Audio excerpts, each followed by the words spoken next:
نمرود کا نام سنا ہوگا آپ نے. مقدس کتابوں میں جو ان کی مقدس کتابیں ہیں اس میں ملتا ہے ایک واقعہ کہ نمرود صرف ایک نہیں ہے، بہت سارے نمرود آئے. نمرود اصل میں نام نہیں ہوتا، بلکہ عراق کا جو بھی بادشاہ ہوتا تھا اسے نمرود کہا جاتا تھا. یہ ایک اصطلاح ہے، ڈیفینیشن یاد رکھ لیں آپ. قیصر و کسریٰ بھی نام سنتے رہتے ہیں آپ، میں نے اس کو کئی مرتبہ بتایا، یہ نام نہیں ہے، یہ لقب ہے. جو ملک روم کا بادشاہ ہوتا ہے اس کو قیصر کہتے ہیں، اور جو ایران کا بادشاہ ہوتا اس کو کسریٰ کہتے تھے، اور جو مصر کا بادشاہ ہوتا تھا اس کو فرعون کہتے تھے. تقریباً 17-18 فرعون آئے ہیں، فرعون کئی ہیں. اسی طرح نمرود بھی بہت سارے آئے.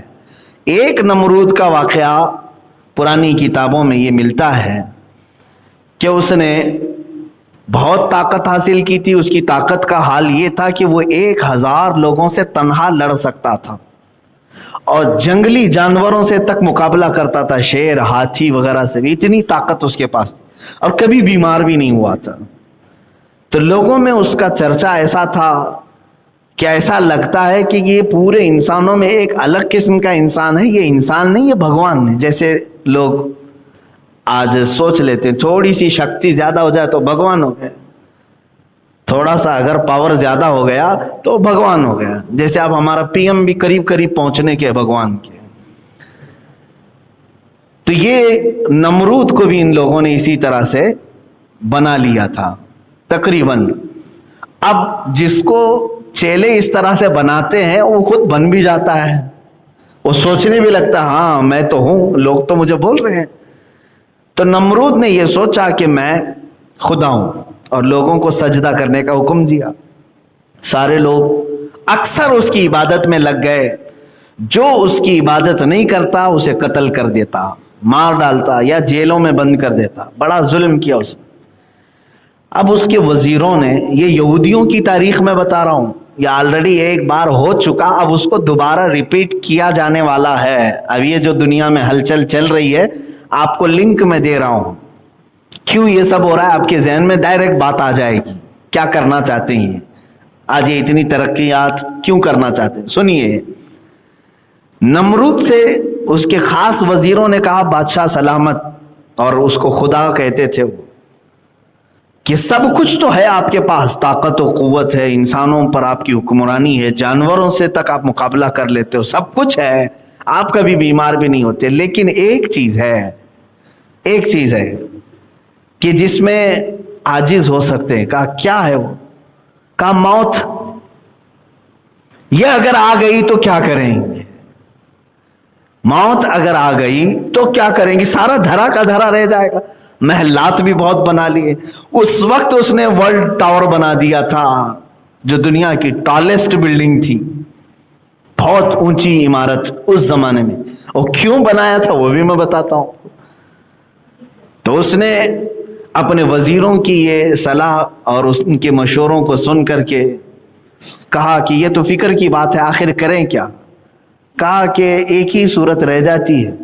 اب تقریباً دنیا آپ کی فالوور ہو چکی ہے، سارے انسانوں کو جمع کر لیں، سارے انسانوں کو ایک جگہ جمع کر لیتے ہیں اور سب انسانوں کو فوجی بناتے ہیں، سارے انسانوں کو فوجی بناتے ہیں اور ان سب کو لے کر کے خدا سے لڑتے ہیں. پوری دنیا کو ایک طرف لے کر کے خدا سے لڑتے ہیں. اور ایک بار اگر اس کو مار کر ہم گرا دیے تو موت اور حیات تو ہمارے ہاتھ میں ہوگی. اب دیتا تو وہی ہے نا، موت تو وہی دیتا ہے. تو ٹارگٹ اسی کے ساتھ کیوں نہ کر دیا، اسی کو کیوں نہ کیا جائے. تو اس کی بات یہ لگی کہ ہاں یہ کام شروع کرنا چاہیے.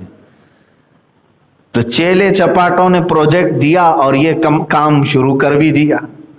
اسے معلوم بھی نہیں ہے، عقل ہوتی تو خدا سے نہ لڑائی لیتے ہیں. یہ نمرود نے تیاری جب شروع کیا تو سب سے پہلا کام کیا کیا انہوں نے؟ بہت بڑا شہر بنایا جہاں پر تقریباً دنیا کے سارے انسانوں کو جمع کرنا تھا. اور بادشاہ کا آرڈر یہ آیا کہ دنیا کی ساری زبانیں ختم کر کے ایک ہی لینگویج رکھی جائے. کمیونیکیشن ضروری تھا فوجیوں کو آرڈر دینے کے لیے. سب کی زبان ایک ہونی چاہیے، سب فوجی ہوں، ٹریننگ دی جائے. اب پھر مسئلہ آیا کہ وہ ملے گا کہاں خدا، جہاں سے اس جنگ کرنا ہے نا، لڑائی کرنا ہے. اب اس کے فرشتے بھی ہیں، اس کی طاقت و قوت بھی ہے، کیسے اس کے ساتھ لڑائی کی جائے؟ میرے عزیزو، یہ عجیب سی مزے کی بات ہے کہ دنیا نے یہ تک سوچ لیا اپنے ہی پیدا کرنے والے کے ساتھ لڑائی کے لیے. اس کے بعد وزیروں نے کہا کہ سنا آسمانوں پہ رہتا ہے، بڑی عمارت کیوں نہ بنا لی جائے جو آسمان تک پہنچتی ہو. تو اس کام کے لیے یہ ٹالسٹ بلڈنگ بنی. دیکھتے ہیں جتنی لمبی بن جائے. بنائی اور بناتا رہا. فوج بھی جمع ہو گئی، لینگویج سب کی ایک ہو گئی، زبان سب کی ایک، کرنسی بھی سب کی ایک ہی سکہ چلے گا، باقی کسی کی نہیں. حکومت صرف ایک ہی نمرود کی تھی. اب اس کے بعد اسے اس بلڈنگ میں چڑھنا تھا، چڑھ کر کے اوپر سے دیکھنا تھا کہ خدا ملتا ہے کہ نہیں ملتا. نہیں ملے تو اور بلڈنگ کو بڑھائیں گے، جہاں وہ مل جائے لڑائی کریں گے. معاذ اللہ رب العالمین. کبھی کبھار میں یہ بیان کرتا ہوں تو حیرت بھی ہوتی ہے، لیکن یہاں بات یہ آئی ہے، اللہ نے جو فرمایا نا واللہ اشد بأسا، اور اللہ جنگی طاقت میں بہت سخت ہے، اس پر میں عرض کر رہا ہوں. دیکھو اللہ کی جنگی طاقت کیا ہے. آج ابھی کوئی اتنا بڑا نمرود آیا نہیں ہے جو پوری دنیا کو اکٹھا کر کے سارے یہ کام کر لے. اس زمانے میں وہ کر چکا تھا. اب جب اس عمارت پر وہ چڑھنے لگا، اب جو بائبل وغیرہ ان کی پرانی کتابیں، اس میں یہ عبارات ملتی ہیں، آیات ملتی ہیں. قرآن و حدیث میں تو اس کا تذکرہ نہیں ملا. اسرائیلی جو روایات ہیں یا جو پرانی کتابیں ہیں اس میں یہ ملتی ہے بات. اللہ تعالیٰ نے فرمایا اپنے فرشتوں سے کہ اے ملائکہ آ جاؤ، ہم بھی ذرا دیکھیں کہ ہمارا ایک بندہ ہم سے جنگ کا ارادہ کیا ہے. اللہ تبارک و تعالیٰ نے فرشتوں سے فرمایا تو ملائکہ سب کے سب اللہ کی بارگاہ میں عرض کرنے لگے کہ اے رب ذوالجلال، ایسے شخص کو کیوں نہ ہم ہلاک و برباد کریں. اللہ تبارک و تعالیٰ نے نہ اپنے لاکھوں کروڑوں اربوں فرشتوں کو، جن کی تعداد کا علم ہمیں بھی نہیں، بارش کے قطروں سے زیادہ اللہ کے فرشتے ہیں، بہت، ان کی تعداد کا کوئی اندازہ نہیں کر سکو گے آپ. اللہ تعالیٰ نے ان لاکھوں کروڑوں فرشتوں میں سے ایک فرشتے کو صرف دنیا میں بھیجا. سب نہیں، ایک فرشتے سے کہا کہ اے میرے فرشتے جا تو دنیا میں اس کی بنائی ہوئی عمارت اور اس کی فوج کا معائنہ کر کے آ جا، جائزہ لے کر کے آ جا. تو فرشتہ نیچے اترا. ایک بات یاد رکھیں، فرشتے اپنے رب تعالیٰ کے خلاف کوئی چیز برداشت نہیں کرتے. لا یعصون اللہ ما امرہم، وہ ہرگز اللہ کی نافرمانی نہیں کرتے. یہ تو اور بات ہے کہ اللہ فرشتوں کو بار بار روکتا ہے کہ بندوں پر عذاب نہ ڈالا جائے. اللہ کے روکنے سے وہ رکے ہوئے ہیں. اور اگر فرشتوں کے ہی ہاتھ میں سب دے دیا جائے کہ جو جو گناہ کرے تو پھر وہ برابر ٹھکانے سب کو لگا دیں گے، ہر دن روز ایک ٹھکانے پہ لگے گا. یہ اللہ کی مہربانی ہے، اس کی رحمت ہے جو روک کر رکھتا ہے، اپنے بندوں کو مہلت دیتا ہے. ایک فرشتہ آیا، اس نے دیکھا یہ جنگی تیاری کو، اور پھر کس سے جنگی تیاری؟ اللہ سے، جس نے خود ان سب کو پیدا کیا، ان کو سانس دے رہا ہے، ان کو زمین بچھا کر دیا، ان کو آسمان کا ستون بغیر ستون کا چھت دیا، اور اس سے لڑائی کے لیے. تو وہ روایات یہ بتاتی ہیں کہ وہ فرشتے نے جلال میں آ کر صرف اپنے پر زور سے ہلائے، پوری عمارت زمین میں دھس گئی، پوری عمارت چلی گئی. اور اس میں جو جمع فوجی تھے وہ ہزاروں کی تعداد میں خاکستر ہو گئے، اور نمرود کی پورے چھیتڑے اڑ گئے، ختم. اور پھر اس کے بعد رب تعالیٰ نے فرمایا کہ جتنے جمع ہوئے تھے سب کی زبانیں الگ الگ کر دو، سب کی زبانیں بدل ڈالو. تو سب کی زبانیں فرشتوں نے بدل ڈال. یہ کیا کہہ رہا اسے سمجھ میں نہیں آ رہا، وہ کیا کہہ رہا ہے اس کو سمجھ میں نہیں آ رہا. آج بھی وہ حکمت باقی ہے پوری دنیا میں. یہ جو ہزاروں زبانیں ہیں اس کی ایک وجہ یہ بھی ہے کہ سب مل کر کے فتنہ نہ کریں، سب مل کر کے فتنہ نہ کریں. اس لیے یہ تمام چیزوں میں اختلافات ڈال دیے گئے، زبانوں کا اختلاف۔ میرے عزیزو، ایک تاریخ یہ ہے، یہ ہو چکی بات۔ اب اللہ کی جنگی سختی آپ نے دیکھا، جنگی طاقت، اللہ فرماتا ہے واللہ اشد بأسا، اللہ جنگی طاقت میں بہت سخت ہے، وہ اشد تنکیلا، اور اس کا عذاب بہت زبردست ہے۔ یہ تو بہت چھوٹی سی بات ہم نے دیکھی۔ اسی طرح سے رب تبارک و تعالی کبھی بھی اپنی جنگی طاقت کے پورے مظاہر دنیا میں نہیں اتارے آج تک۔ ایک ہوتا ہے نا، بھائی میرے پاس 100 لوگوں کا دستہ ہے، آپ نے للکارا، لاؤ دیکھتے ہیں طاقت کتنی ہے۔ اگر میں نے 2 کو بھیجا تو گویا کہ 2% ہی تو اتارا، 10 کو بھیجا تو گویا کہ میں نے 10% ہی اتارا۔ اب جب 100 کے 100 اتار دیں تو کہا جائے گا کہ پوری طاقت جھونک دیا۔ آج تک دنیا میں رب تعالیٰ نے جنگی طاقت کے لیے اپنے پوری طاقت کا کبھی مظاہرہ نہیں فرمایا۔ 1 فرشتہ آیا، 2 فرشتے آئے، یا زیادہ سے زیادہ 5000 فرشتے جو میدان بدر میں اترے تھے میرے نبی کی حمایت کے لیے، وہ بھی اس لیے نہیں کہ وہ کافر اتنے سخت تھے کہ 5000 سے مقابلہ کرانا تھا۔ کبھی آپ سوچتے ہیں بدر کے میدان میں جو مشرکین آئے تھے وہ کتنے تھے؟ وہ 1000 کی تعداد میں تھے، لیکن اللہ نے فرشتے کتنے بھیجے؟ 5000 کی تعداد۔ کیوں؟ کیا 5000 فرشتے مل کر کے 1000 کا مقابلہ کریں گے؟ اس لیے نہیں۔ اس کی 2 وجوہات ہیں۔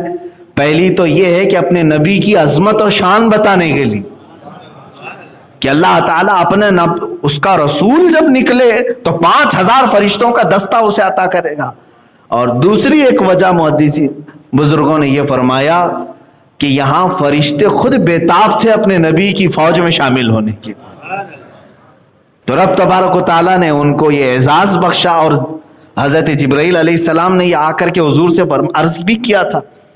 حضور صلی اللہ علیہ وسلم اپنی مجلس میں جب بھی کوئی بدری صحابی آتے جو جنگ بدر میں شریک تھے نا، وہ کبھی بھی محفل میں آتے تو حضور دوسرے صحابہ سے کہتے ان کو جگہ دے دو۔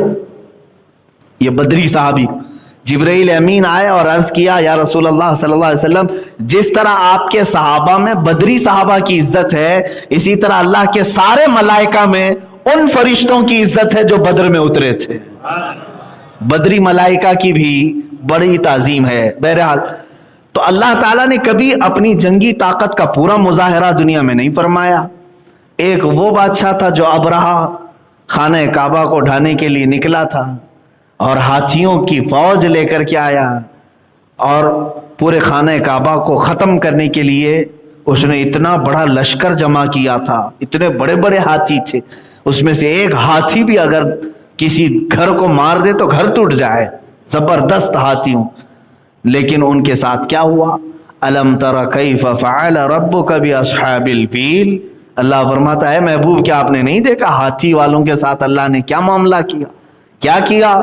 بس چھوٹی چھوٹی چڑیوں کو بھیجا، وہ بھی کیا دے کر کے؟ بم بارود دے کر کے نہیں، میزائل دے کر کے نہیں کہ فوج آئی ہے جاؤ میزائل ڈال دو، چھوٹی کنکریاں، اور وہ ابابیل چڑیاں اوپر سے جب کنکری گراتی تھی، 3 کنکری ہر چڑیا کے پاس تھی، 2 پیروں میں 1 چونچ، جیسے ہی وہ ڈالتی تھی جس ہاتھی پر وہ کنکری گرتی اس کا پیٹ پھٹ جاتا اور آگ لگ جاتی تھی۔ یہ بھی تو میزائل ہی ہے۔ اور ایسا کر دیا فَجَعَلَهُمْ كَعَصْفٍ مَأْكُولٍ، قرآن میں بعد میں فوج کی حالت ایسی ہو گئی جیسے کوئی چھلی ہوئی مرغی کھا کر کے جو چھوڑتا ہے، اس طرح فوج کی حالت ہو گئی تھی، سب کے ٹکڑے ٹکڑے اور چمڑیاں چھلی ہوئی، گوشت اجڑا ہوا۔ یہ اللہ تبارک و تعالیٰ کی جنگی طاقت ہے کہ جب وہ بھیجتا ہے تو بہت چھوٹی سی چیزوں کو بھیجتا ہے لیکن بڑی سے بڑی تباہی آ جائے گی۔ اب میں آپ کو بتا رہا ہوں میرے عزیزوں، اللہ نے جب تمہیں یہ وعدہ فرمایا ہے کہ میں تمہارے ساتھ ہوں اور اللہ کی جنگی طاقت بہت مضبوط ہے، بہت زبردست ہے، تو خوف کس بات کا؟ اسی لیے اعلیٰ حضرت فاضل بریلوی رحمۃ اللہ تعالیٰ علیہ نے فرمایا خوف نہ رکھ رضا ذرا، تو ہے عبد مصطفیٰ، تیرے لیے امان ہے، تیرے لیے امان ہے۔